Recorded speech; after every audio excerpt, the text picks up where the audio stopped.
Hello, I'm Sarah McKenna, and I'm delighted to be here with Martin Baxter.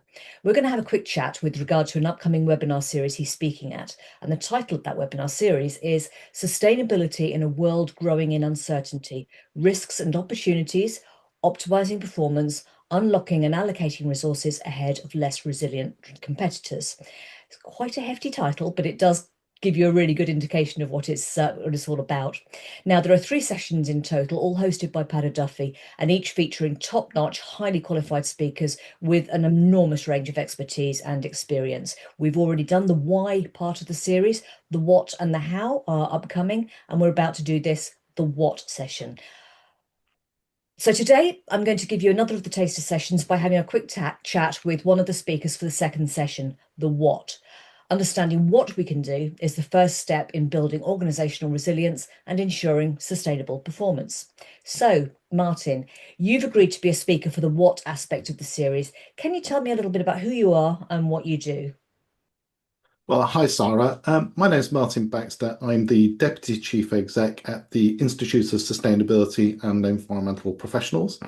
My role is very outward facing. I work internationally to support the transition to a more sustainable future. And in that, I'm really lucky to have opportunities to chair an ISO subcommittee.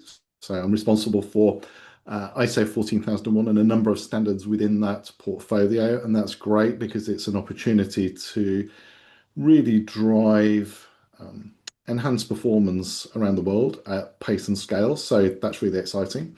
We're also an organization which is accredited to the UN, both on the Framework Convention on Climate Change and on the Convention on Biological Diversity. So, as an accredited observer, then we get to go along and participate and engage in those processes.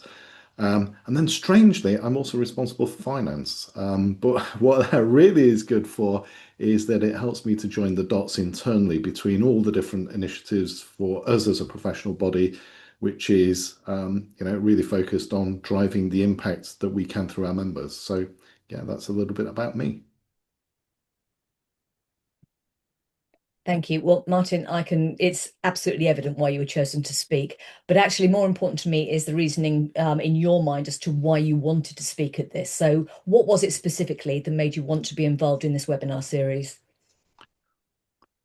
Firstly, I think it's really important that the collaborative nature of this initiative, so working with the likes of ESG Exchange, one of our counterparts, the Chartered Quality Institutes, ISO, etc., is really good because I think, we recognize that tackling this uncertain world can't be done in isolation. So collaboration is absolutely critical. And as an organization, we see that as being important. We also see it as important for our members. So to be able to demonstrate collaboration in practice to solve the problems that we have in the world and actually drive those opportunities, I think is really exciting. So that's why we want to be part of it and share our experience and learn from others. I think that's really interesting. You are not the first of our speakers to mention collaboration. So I find that fascinating and also very, very heartening. It makes me think we're getting somewhere at last. So thank you. Now, I want to ask you a key question. And this is a question that I'm putting to every single speaker that's in these introductory sessions. And of course, in the webinar series itself. And that question is quite a dodgy one, could be a little dangerous. And that is, do you think that the conflict between political and the scientific is going to reduce or worsen in the coming year or two, and why?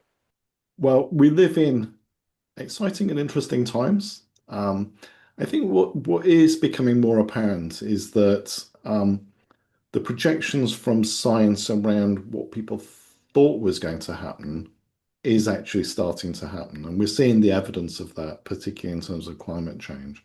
And I think there's a growing realization, probably not quick enough, from politicians, is that actually this is going to happen. And it is happening, and we're seeing it affecting communities, we're seeing it affecting businesses, we're seeing it impacting on people's lives, not just in terms of physical impacts such as flooding, intense storms, drought, but we're also now starting to see it flow into the finance system. So, for example, there are parts of the world that you can't get insurance anymore.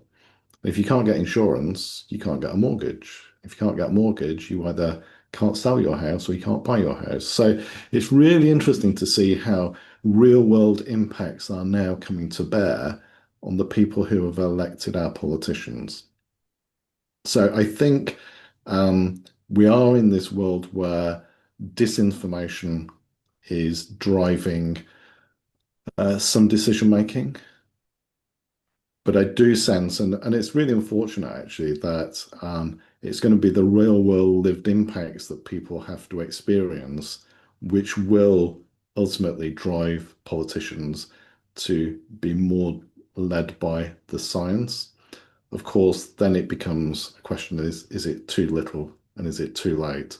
And so that's, that is the challenge. And I use the phrase, it's one that Mark Carney used actually, is we call it the tragedy of the horizon.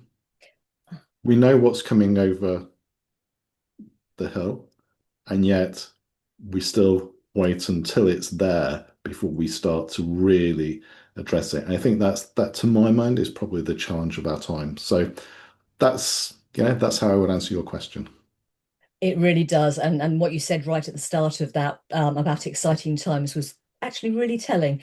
There is obviously that ancient quote, may you live in exciting times. Well, I didn't want to, but here we are. So thank you so much for that.